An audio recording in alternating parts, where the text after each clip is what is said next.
What's going on, guys? Aarava here, and welcome back to my F1 2017 Career Mode, episode number 61 today for the start of Season 4. Now, at the end of the season finale of Season 3, I left you guys at this screen to decide what team we'd pick, either staying with Renault or going to Mercedes or Ferrari as a second driver or Red Bull Racing as a first driver, and I can gladly say I'm going to be picking Red Bull Racing and going to them as their brand new first driver to partner Daniel Ricciardo for Season 4 of the Career Mode. I have won the World Drivers' Championship with Renault in Season 3. I've personally done all I've wanted to do at Renault. I personally don't really look into too much at the Constructors, to be honest, and don't hold it in a higher esteem as the Drivers' Championship. So for me, it's a fresh challenge and a chance just to be in a different environment, brand new colours, and just change it up really for the fourth season of F1 2017 Career Mode. Of course, we're going to have Christian Horner as our team principal now for the fourth season. Of course, this is a team that rejected me in Season 1 and didn't give me a contract after my great drive in Toro Rosso. But it's kind of nice to finally actually be here in this team in Season 4 after going and doing my business and becoming a world champion last season. So let's get straight... Oh my... Really? Really? Chris? Why... Hi. No, not hi. Why have you followed me here to Red Bull, man? Settled in okay? I've been getting to know the new team and the facilities. Now, I reckon there's a lot of potential here. Anyway, I'll see you in the garage, okay? Oh, for God's sake. Anyways, let's move on from that, try to forget about that, and let's move into the Australian Grand Prix weekend. Bit of housekeeping firstly to do to kind of assess where the car is at the moment, what the R&D tree for Red Bull is looking like. So, always intriguing to see what the AI have done by themselves for 3 seasons now with Red Bull. They've done 2 upgrades to the gearbox and the MGU-K reliability, as well as 1 on the MGU-H, 1 on the internal combustion engine there. So, quite a few reliability upgrades. They've done a decent amount on fuel efficiency and the engine, actual, just the combustion of itself. Compared to what we had at Renault, a little bit less on the actual power and more so on the full efficiency. You can see chassis-wise, they haven't done too much, but they've actually done 4 quality control upgrades for the chassis department. So very worthwhile maybe for this season to look at reducing the chassis weight, because they've done 4 out of 5 of the upgrades. That means that pretty much we shouldn't have a chassis upgrade failing on us. So we shouldn't actually have some bad news from Chris if we do chassis upgrades. And they've actually done a few more efficiency upgrades on pretty much every department. They've done a few, I think at least 1 on the engine, 2 on the chassis, and at least 1 on the aerodynamics. So Red Bull, for the last 3 seasons, kind of an odd way they've gone about it. They've done plenty of reliability. They've done kind of so-so engine development, pretty decent amount of aero, not too much chassis, and then all round they've just tried to make everything as efficient as possible. So going very long-term, obviously, Red Bull as an AI team. But things are probably going to be a little bit different now that I'm here, because I'm looking for immediate success with the team. It's my 4th season in career mode. I'm now a reigning world champion in the career mode, so I'm looking to come here and look for immediate success. In stark contrast to that, on screen at the moment, having a bit of an issue in practice, but that's besides the point. That's what practice is for, getting used to the car. Definitely was a case of, unlike Toro Rosso to Renault, there was actually a bit of work to do to get used to the car, so I did a fair few laps in practice, because the Red Bull car definitely drives and handles very, very differently to the Renault and Toro Rosso car. And of course now we'll see how this Renault goes. There you can see in yellow still Nico Hülkenberg, and now Jolyon Palmer is back there as alongside Nico Hülkenberg. But that's going to be very interesting to see this dynamic of how good now Renault are by themselves without me dragging up the car, and potentially what upgrades they've done by themselves over the winter period to Season 4. But yeah, definitely have to get used to the car. It's a very different car, the Red Bull car, in terms of handling. Very much kind of, it's even more on a knife edge really than Renault ever was, and I thought Renault was a knife edge car in terms of it would be very off and on if it was working for me, but the Red Bull car seemed to be even more so really on edge. So we moved through qualifying then swiftly on. You saw no issues in Q1, then we're into Q2, overcast conditions now in Q2. We're qualifying on a set of super soft tyres, so like we did from the Season 3 and Season 2 days, we're going on that second set of softest tyres, just trying to see basically what we can do in terms of strategy. I have no idea, remember, Red Bull, I have no idea what our pace is going to be like. It's a stab into the unknown. That's what makes this very exciting to be in a brand new team here, and especially, you know, one of the maybe quote-unquote top 3 teams. So I just don't know what the pace is going to be like. So we set a lap time on the super softs, and that was enough to get us in. And the only other man that did set a lap time on super softs was Kimi Raikkonen. And you can see, quite surprisingly, Sebastian Vettel is the shock knockout of Q2. He actually had his time eliminated in the dry, and then you can see a whole bunch of people set lap times on the intermediate because it started to rain at the end of Q2, but Sebastian had his lap time disqualified already already. So he was unable to go out and set a better lap time than he would have done on the dry. So that's the big shock of that of this season so far, that Vettel gets knocked out in Q2. So his misery from the end of season 3, of course, having a DNF in the last round of the season to hand me the championship, his luck does not continue with Ferrari, and he's out of qualifying so far. So Kimi the only one flying the flag for Ferrari then. So we move through into Q3 then. You can see this is now our second lap on the intermediate tyres. We set 1 lap time already. Wasn't too amazing. We're down in P5 at the moment, and you can see gaining quite a bit of time there just in that right hander, going purple in the first sector. And so we swing through the final corner. We're in P6 now. We've been knocked down 1 position as we've gone through the lap, but we've gained so much time. You can see on the top right, it's been a great lap time. We come across the line, a flash of purple pops up, and it is going to be pole position in our brand new team. The first outing with the Red Bull Racing team. Brand new helmet for this season, and a brand new me, it looks like, with pole position. I've never been one to be good at qualifying. I mostly get it all done in the race, but pole position, I was, we're going to mention that the Red Bull car, obviously in real life, is known to be very good in the wet conditions. The wet conditions equalizes the pace for Red Bull against the Mercedes and Ferrari, and there you can see really turning up the wick in Q3 when it mattered to get it on pole from Lewis Hamilton in second place there. Nico Hülkenberg, though, my former teammate, sorry, I should say, did a fantastic job to be in P3. So you can see the Renault car that I built up for 2 seasons now is in a very decent position, and I left it in a very good place. They had plenty of resource points, so I'm sure they upgraded plenty over the winter, but the only thing that matters for me right now is, there you go, pole position. I'm looking forward to this one now. Let's look at the full grid then, and then let's go to the race. We're almost ready to go then, and this is what the starting grid looks like for today's race. It's Red Bull in pole position then, and starting alongside is Nico Hülkenberg. Looking down the rest of the grid, we have Raikkonen, Bottas, Daniel Ricciardo, and Palmer, Perez, Massa, Magnussen, and Esteban Ocon, Grosjean, Hamilton, Carlos Sainz, and Kvyat, Vettel, Stroll, Fernando Alonso, and Marcus Ericsson. Wehrlein and Stoffel van Dorn completes the grid.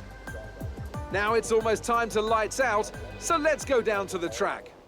So in another shocking turn of events, Lewis Hamilton had a penalty then after qualifying seemingly, and now it means that Hülkenberg has been promoted to P2. He's on the front row with me, so that is very funny, kind of a very funny situation that my former teammate is now on the same front row as me, and now I'm in a different set of colours. I'm in the Red Bull in P1, he's still in that Renault in P2. That's kind of cool. I think that's pretty damn cool to see him alongside me now, and we're both driving off into this race and the start of the season on the same row, on the front row of the grid, right at the forefront of F1. That is absolutely awesome. So the strategy today, the default's actually a 1-stop with us starting on the super soft tyres and then going to the soft tyres, but I'm really curious to find out what the pace really is like with the Red Bull team and try maybe the 2-stop. We haven't really ever done that ever too much since the start of this career mode, especially with Renault. So filling up on plenty of fuel there to use the rich mix. Of course, the Red Bull has the same Renault engine as we had last season and the last 2 seasons indeed with Renault, so using the same tactic there. But here we go then to the start of season 4 from pole position as we go to 5 red lights for the Australian Grand Prix, and we're underway, and it is a good start for us off pole. Kimi Raikkonen jumps Nico Hülkenberg falling back from P2 as Valtteri Bottas goes up into P3 into turn 1, then leading the way still from Raikkonen to what will be Nico Hülkenberg. Actually, he's re-overtaken Bottas then into turn 1 for P3 in this Grand Prix. Meanwhile, Kimi Raikkonen for the lead this Grand Prix round the left-hand side of myself into the hairpin. We're trying to squeeze him to the left, but he's had a very good run in that Ferrari car. We know how good it is with the engine power, and he's on the outside line for this next right-hander, flat out usually in qualifying, and we go side by side, so having to lift off, but it looks like we've just managed to keep ahead, and you can see all tucking up behind Raikkonen then is Hülkenberg from Bottas. Then I think it's Julian Palmer of the second Renault, so both the Renault cars going very well in the opening stages of this Grand Prix. Now you can see Hülkenberg actually going even one better and going down the inside. Raikkonen is locked up, and that's Nico Hülkenberg back up into P2 and taking the position he started this race in. And Raikkonen with a really poor mistake there, and now is having to defend from Valtteri Bottas in P3, and Bottas right up his gearbox there, followed by Julian Palmer indeed. As we now swing on to the end of lap 1 onto lap 2, you can see obviously fastest lap of the Grand Prix because we're first across the line, but that's not something I'm usually used to here on F1 2017 career mode, and this is a very different experience having to control this race. I'm out in front, I've got no one ahead of me, and I'm setting the pace in this first stint at the moment for these leaders. And so as we move through the laps then, it's still Hülkenberg in second place, Raikkonen in third, then followed closely by Bottas and Palmer, who's getting away from the Force India then. That's leading a bit of a train and slowing the rest of them down. But Raikkonen's got an issue. Raikkonen's got got a puncher, I think, as he slows down. Yes, a left rear puncher there, and that is bad news for Ferrari, bad news for Kimi Raikkonen, and just like Vettel had bad luck in qualifying yesterday on Saturday, Raikkonen is continuing Ferrari's bad luck from Season 3, and he's got a puncher now in this race, and he's way down the order now into last place as the two McLaren Hondas pass him there in that shot, and Raikkonen limping home into turn 1 and probably going to try his best to get around to the pit lane, but that's really unfortunate that the punch had to happen there. He has to do the entire lap then to get round to make that pit stop to even get back into this race and get going to normal speed, and he got yellow flags up ahead. It must be for Raikkonen, but meanwhile I've got more things to worry about as Hulkenberg's got some very decent pace here on lap 4, and I look behind me, and as I do that I don't see where Raikkonen is, and at the last minute we just about duck out, but that's flustered me and that's caused us to lock up horribly on the front right tyre, but Hulkenberg unable to overtake as the yellow flags are out due to Raikkonen being there, but Raikkonen being the cause of making me lock up there as I just narrowly missed him on the left hand side. But now this will allow Hulkenberg to go round the outside in the high speed chicane. We're going to do the switchback move on him, get the tighter line, straighten up the car, get in the slipstream to try and maybe re-overtake him for first place up into Rich Mix now, but Hulkenberg leads the way for now, diving down the inside, lock up again on the front right tyre, so really punishing that front right, so that won't be doing me any good this afternoon, and we have to tuck in behind, unable to make it work, and Hulkenberg now slows down way too early for my liking, and we've double locked up now into the second last corner, and we're getting so flustered now in this Red Bull. The pressure is getting to me ever since I just narrowly missed Raikkonen then, and so now we're down to P4, having to re-overtake now Julian Palmer down the inside into turn 1. It's Bottas in P2 chasing after Hulkenberg now, and we go side by side with our fellow Brit, the man who's retaken my place in Renault. He's got the DRS open, we have DRS as well off him, so we go down the inside now. We had the Rich Mix flowing, he's locked up though, and that's allowed us to easily get P3 back, and now he's defending from a Force Indy car there of, I think that is Sergio Perez. I can just tell by the helmet, I think there in the lighter pink helmet, but yeah, we're down to P3 now, and now we've got clean air though to re-chase after Bottas and Hulkenberg and try and see if we can get back into the lead of this Grand Prix, but for sure getting very, very flustered there. I mentioned the Red Bull car being very on edge, even more so than the Renault ever was. You can see there, you know, as soon as I locked up on the front right after narrowly missing Raikkonen, then wasn't able to hold it through with Hulkenberg, had the oversteer on the entry to that first right-hander, then locked up, double lock up into the second last corner, and it all just went a little bit wrong for us from the lead of this Grand Prix. So having to recompose myself, and on to lap 8, chasing after Bottas after having set the fastest lap of the Grand Prix. Rich Mix well and truly in function here at the moment, but unable to do anything to overtake Bottas. He's just got a bit too much straight line speed for me to make any sort of move through the high-speed chicane or on the exit of that chicane as we move through the final sector, getting hit with a wash of dirty air, and you can see we're falling back somewhat as we go through the final 2 corners. Then Bottas actually finally comes in. He started on a set of ultra soft tyres, so he's definitely going for a 2-stop this afternoon, but you can see in the top left, very interestingly, Hulkenberg is on a set of soft tyres. Now the reason why he's able to do that is because he actually qualified on the intermediates in Q2. He just got in to the top 10 in P10 in Q2 by the skin of his teeth, so that's opened him up to have the soft tyres right at the start of this Grand Prix. So it's actually been a blinder for Renault and Hulkenberg that because they went out way too late in Q2 and just about managed to get in, they've actually been hugely rewarded for that, and they're able to maybe pull off a 1-stop today, whereas we are definitely now committing to a 2-stop along with Valtteri Bottas. We've strapped on the first set of 2 ultra soft tyres that will be going on this race, and we're coming out the pit lane now in a bit of clean air. We've got a few cars fighting up ahead. You can see that is Bottas going through, and he's chasing after one of the Williams cars, but we just get ahead of that Toro Rosso. We've got clean air up until Bottas, and Bottas will probably clear the Williams pretty damn fast, so it's a case of we need to try and clear the Williams as well. You can see they're actually just off your screen. Bottas does manage to go around the outside of what will be Lance Stroll there, the young Canadian in the Williams, so he's up the order up into what will now be P5, that will be, and Stroll now down to P6. So we're going to close up pretty damn rapidly though on this same lap now through the high-speed chicane. You can see how much grip and downforce this Red Bull car has on the ultra soft tyres now, and now we're moving to the right hand side very, very easily. They had to lift off a tad actually as Stroll didn't quite move to the left as early I was hoping to, so there was a little kind of split second where I kind of had a kind of heart and mouth moment that I thought I was going to hit the back of the Williams car, but thankfully not, and we're able to overtake him. And then we move on swiftly to chase after Bottas. DRS wide open now as we come across the line for lap 14 this will be, and we set another fastest lap of the Grand Prix. So this Red Bull car, at least around Australia, in the hands of me and these Ultra Softs, are going very, very well indeed. I'm loving this at the moment, pushing as hard as I can to try and chase after Bottas. But as we move on now to lap 15, it's just no use again, just like stint 1. And even though now we have the fastest set of tyres, the Ultra Soft to his Super Soft, is still just not enough at the moment, and we're having to make maybe a very, very late call and a very late lunge now down the inside of the hairpin. So this is a bit of a dive bomb, to be fair. I'm having to try everything and anything to try and put Bottas off and try and fluster him into a mistake potentially of his own, like I did earlier in the Grand Prix. Otherwise, he's really going to hamper our race, basically, as he's basically holding us back from trying to chase after Hulkenberg on that one stop. And now he goes defensive to the inside of that next right hand as we enter Sector 2. That compromised his line, so we're a lot faster now on this run up to the next right hand, to the place where we locked up. We go down the inside, they'll turn to the outside of the next corner. Bottas just about gives us enough room, but the momentum kind of pushes me to the wall, and we have to wait until we go towards the high-speed section. Do I dare dive this down the inside? We're going to go for it there. Bottas is going to leave us the room. It's so close. You can fit a piece of paper between our two cars on the right-hand side there, but we do this switchback textbook stuff, and we're now back up into what will be a net P2, I think an actual physical P2, and now we got plenty of clean air to try and chase after Nico Hulkenberg. As we move on to lap 17, that's exactly what we're doing, and now he's made his one and only pit stop of the afternoon. He comes out just ahead of us, and we try and make a move around the outside. He's just about given us an inch of space there, and so once again we'll go toe-to-toe for the race lead of the Australian Grand Prix. We're down the inside, Hulkenberg to the outside. That will turn to the inside for the next left-hander, though. We're going to have to try our best to hang around the outside. A little bit of tie contact made. The handlebanger goes up on the left-hand side of our cockpit, but on the next right-hander, flat out there, didn't lift off, and we squeeze out Hulkenberg, and we're back up into the lead of this Grand Prix. But I must add, absolutely fantastic to see that myself and my former teammate Hulkenberg are fighting for this lead of this Grand Prix. This is a fantastic scenario. Myself in brand new colours this season, but I'm still fighting the man I was fighting last season a few times throughout the season for the win now this Grand Prix. Not just a few points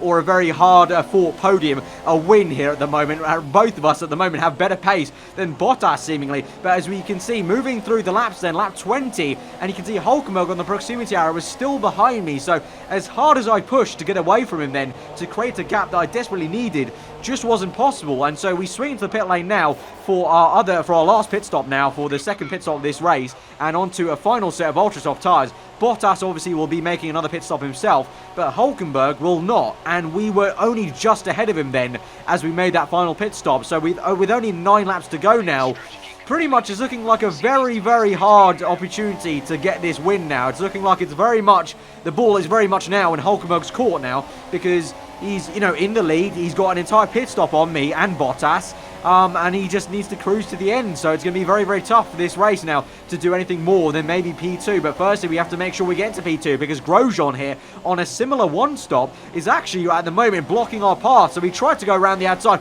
Doesn't quite work. We get hampered and kind of brake checked into the final corner. So we have to wait until the main straight, DRS open. And again, Grosjean moving about on the straight. Tries to go defensive, but I go to the inside. I want the inside line for turn 1. Eventually we do get it. Squeeze him out then, and we're back up into P2. But for a moment then, Grosjean was actually looking like he was going to defend as hard as he could for P2, but eventually he just didn't have the speed. But meanwhile, on the same bit of tarmac there is Bottas down the order in what will be P5 behind the Force India and the Haas that is now in P3, and a little bit further back down the order is another Force India at the moment leading the way from Daniel Ricciardo, and that Ferrari you can see behind Ricciardo is actually Raikkonen, who's still lapped in this Grand Prix. So a dismal race for Ferrari all round, because I believe Vettel is still way down the order after having started in 15th place in the opening stages, obviously from his calamities in Q2. Meanwhile, now we swing through later on in the Grand Prix. Not much happening in mine or Hulkenberg's world, but plenty happening for Valtteri Bottas, trying to hustle and harry the Force India of, I think that's Esteban Ocon there